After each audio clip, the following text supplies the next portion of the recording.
როგორც იცით, დავიწყე იტალიაში ემიგრანტებთან შეხვედრა, სურვილი მაქვს ნაპოლში ჩასვლის, სადაც როგორც ვიცი, ან მილანში, სადაც კი იქნება საშუალება. მე მზათა ვარ ნებისმიერ ადგილად ჩავიდე, შევხვდე ნებისმიერ ემიგრანტებს. საუბრო ჩემი მოსაზრებები თუ როგორ უნდა მოხერხდეს ემიგრანტების დაბრუნება, არა ეს გამოქვეყნებული მაქვს.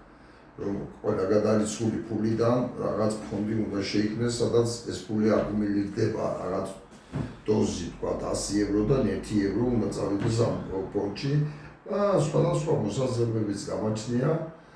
მზადა ვარ ნებისმიერ იტალიის ქალაქში ამ წუთას ვიმყოფები რომში, გუშინ ჰქონდა შეხვედრები ასე თუ ისე.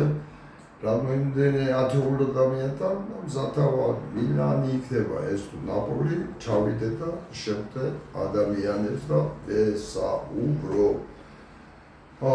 თვითონ სტროლების და ბოტებისგან და სხვების გამომეხმაუროთ, ვისაც შეგიძლიათ ამ საკითხში დახმარება, რომ ჩამოვიდე და შევხვდეთ ემიგრანტებო, ნავრჩები, მადლობები. მადლობ ყურადღებისთვის.